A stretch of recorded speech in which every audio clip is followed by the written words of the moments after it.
రవితేజ నటించిన మాస్ జాతర movie pre release ఈవెంట్లో సీనియర్ నటుడు రాజేంద్ర ప్రసాద్ చేసిన కమెంట్స్ ఇప్పుడు సోషల్ మీడియాలో వైరల్ అవుతున్నాయి.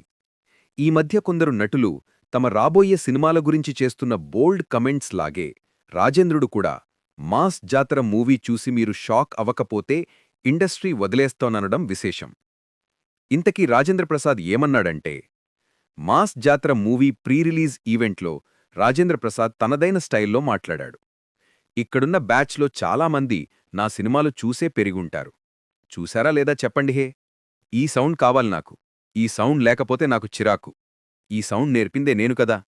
చాలా కాలం తర్వాత ఓ మంచి మాస్ సినిమా చేశాను. అన్ని రకాల మసాలాలు ఉన్న మాస్ సినిమా ఈ మధ్యకాలంలో ఎప్పుడూ లేదు. దెబ్బకి మాస్ జాతర వచ్చింది. ఈ సినిమాలో ఏముంది ఏం లేదనేది నేను చెప్పను.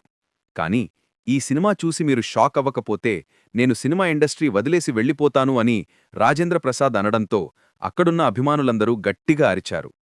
తాను కొన్నాళ్లుగా జులై నుంచి ఎన్నో పెద్ద సినిమాలు ఎంతోమంది హీరోలతో వరుసగా హిట్సిస్తూ వచ్చానని, మరి రవి ఎక్కడా అనుకున్న సమయంలో డైరెక్టర్ భాను తమకు ఓ అదిరిపోయే కథ ఇచ్చాడని అని రాజేంద్ర ప్రసాద్ అన్నాడు. ఓ అద్భుతమైన మాస్ సినిమా చూసిన ఫీలింగ్ మీకు కలుగుతుంది. ఈ సినిమా చూసిన తర్వాత 2 తెలుగు రాష్ట్రాల ప్రభుత్వాలు కూడా తమను మెచ్చుకుంటాయని స్పష్టం చేశాడు.